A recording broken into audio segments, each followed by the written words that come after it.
Aktres na si Eugene Domingo may sariling YouTube channel na.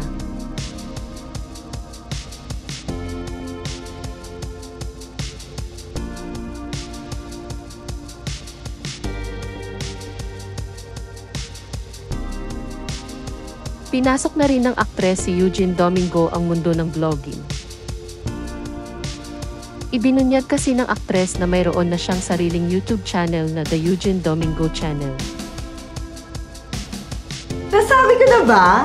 Welcome to my channel! We are going to bond with myself, with my husband, with my friends, with other celebrities, with nature. We're going to bond anything, anywhere, with anybody. I just want you to know na hindi ka nag-iisa. May kabanding ka, si Ogio. Sa ngayon ay nasa 7K ang kanyang subscribers at nai-upload na niya ang unang episode ng kanyang vlog na pinamagatang Eugene Domingo Most Searched and Most Requested. Sa naturang vlog, sinagot ng aktres ang most searched questions tungkol sa kanya at nag-react din siya sa mga vlog request na posibleng gagawin niya sa mga susunod na araw. Sabi niya sa description ng kanyang YouTube video, "Ginoogle namin lahat ng ginugoogle nyo about me at sinagot ko sa episode na to. Nagpa-survey din ako ng mga vlog suggestions nyo at ito ang reaction ko sa mga sinabi nyo." Sa unang bahagi ng kanyang vlog ay sinagot niya ang ilang personal questions tungkol sa kanya, tulad ng kanyang tunay na pangalan, height, religion, zodiac sign, at marami pa.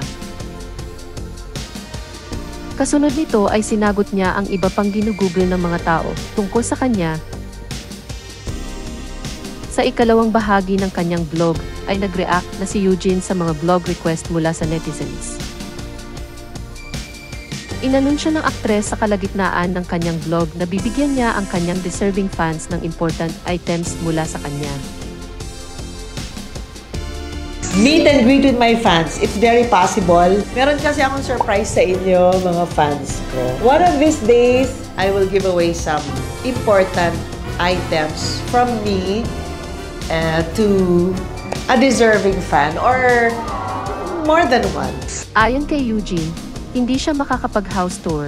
Hindi niya gagawin ang mag-rank ng mga pelikula niya at nagustuhan niya ang request na magkaroon ng reunion vlog kasama ang cast ng pelikulang Apat Dapat Apat na sina Pokwang, Candy Pangilinan, at Rufa May Quinto.